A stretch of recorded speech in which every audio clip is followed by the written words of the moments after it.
peut basculer.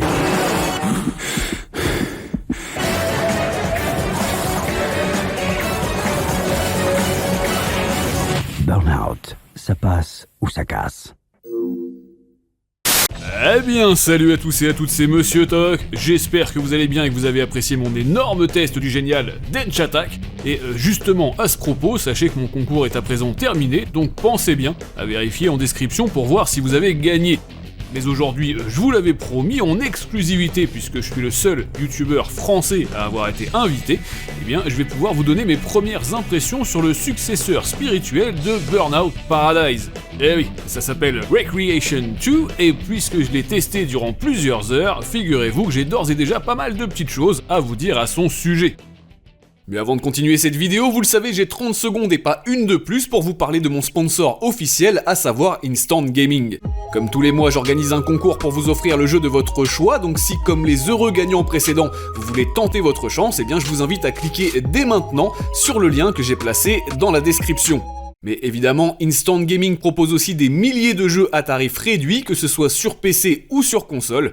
Donc si vous avez envie de faire des économies sur des titres récents ou non, et bien maintenant, vous savez où aller. Ah oui, et d'ailleurs les gagnants Instant Gaming sont systématiquement prévenus par mail, donc regardez bien vos spams, sinon vous passez potentiellement à côté des jeux que vous avez gagnés. C'est vraiment dommage! Alors, avant d'entrer dans le vif du sujet, sachez que 100% des extraits que vous verrez dans cette vidéo sont issus d'une version PC, et que c'est également très loin du rendu final. Bah ouais, le bébé anglais a été annoncé il y a à peine 2 semaines, donc vous imaginez bien qu'il n'est pas du tout prévu pour une sortie durant cette année 2026. Il arrivera sur PC et sur console, certes, mais son développement en est encore assez balbutiement. Nonobstant, et puisque je me doute que vous devez vous demander d'où peut bien sortir un tel projet, retenez que le premier Recreation était paru à l'automne 2025, c'est-à-dire il y a même pas un an. Et ouais, il était signé par Three Fields Entertainment, le studio fondé en 2014 par la fameuse Fiona Sperry, après avoir été à la tête de Criterion durant 17 longues années. Sur son CV et sur celui de ses collègues, on trouvait donc absolument tous les jeux de la franchise Burnout, et ce depuis le tout premier, sorti en l'an de grâce 2001 sur PlayStation 2. D'ailleurs, n'hésitez pas à me dire en commentaire si, comme moi, vous avez joué à cet épisode à l'époque.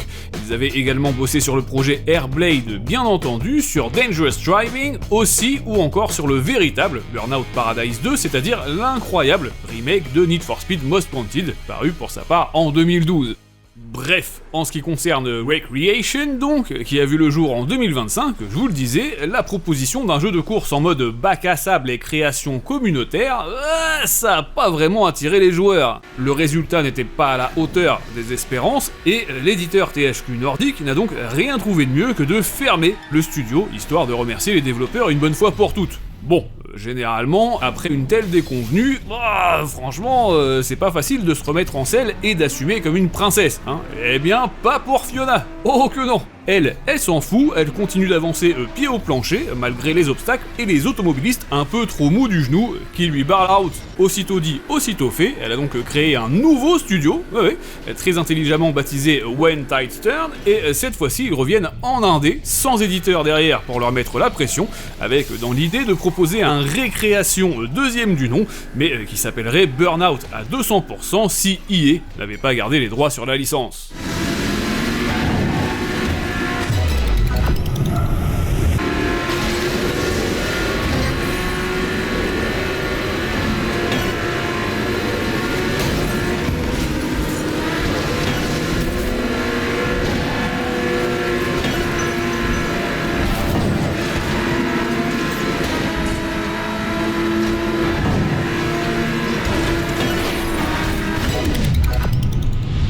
Alors, comme je vous le précisais précédemment, cette preview intervient extrêmement tôt, dans le sens où énormément de choses vont changer d'ici à la sortie du jeu, ne serait-ce que la map, déjà, puisque en tant que digne successeur de l'immense paradis des burnes dehors, ce W2 se déroule lui aussi en monde ouvert. Ici, j'avais accès à seulement quelques pâtés de maison, et en plus, j'ai même pas le droit de vous les montrer, mais on m'a confirmé que le terrain de jeu du produit fini serait largement plus étendu. Banlieue, zone portuaire, autoroute, on aura même accès à un immense aéroport. Bref, la nouvelle ville a beau s'appeler Heartbreak City, on voit tout de même très bien de quel lieu les développeurs se sont inspirés, hein, et c'est tant mieux. idem en termes de bagnole d'ailleurs, bah ouais, faudrait voir à pas les oublier mine de rien, puisque c'est aussi elles, les stars du show. Dans cette version Early, on m'a d'ailleurs donné la possibilité d'essayer le bolide de départ, la Night Ranger, ainsi qu'une deuxième, juste après, la Huntsville, Nebraska. Mais dans l'expérience complète, il y en aura environ 25 à déverrouiller, et sachez qu'elles seront toutes personnalisables. Évidemment, j'ai hâte de voir à quoi ressembleront les différents véhicules, bien sûr, mais en l'état, avec mes deux voitures, j'ai eu malgré tout le choix entre 4 courses, 2 face à face en 1v1 Gare du Nord, 2 épreuves Road Rage aussi, pour collectionner les takedowns bien sûr, et enfin, pour le plaisir, 4 règlements de compte.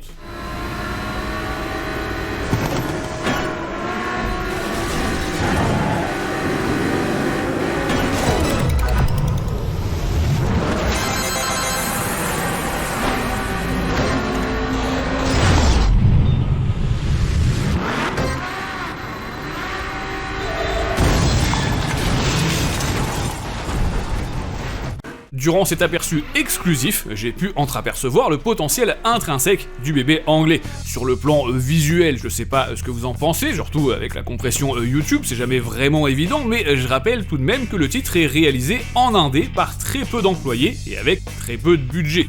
Nonobstant, il est évidemment beaucoup trop tôt pour me prononcer sur son avenir ou sur la direction que prendra le jeu de Fiona et de son équipe. Ce que je peux d'ores et déjà vous dire, en revanche, c'est que j'ai passé un très chouette moment sur cette version Early, et que l'intelligence artificielle des adversaires était déjà bien avancée.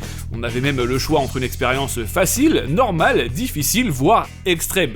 En termes de type d'épreuve, le projet final comprendra également 4 autres modes de jeu, dont les fameux Eliminator et Poursuite, sans oublier toute une partie créative issue du premier opus. Tout ça, c'était pas du tout disponible dans cette preview, donc on verra ce qu'il en est d'ici là. Personnellement, j'ai surtout adoré retrouver un open world à la Paradise City, bien sûr, puisque ici aussi, on a des barrières à exploser, des raccourcis et des secrets disséminés un petit peu partout. On appréciera d'ailleurs que l'interface, même si elle est tout sauf définitive, là encore, eh bien, ressemble à s'y méprendre à ce qu'on avait en 2008. Les infos qui défilent en bas de l'écran, la jauge de burn-out en forme de flamme, le nom des rues sur des plaques vertes en haut du HUD, franchement, on s'y croirait. Et c'est sûrement pas la caméra montrant les crashs au ralenti qui nous dira le contraire.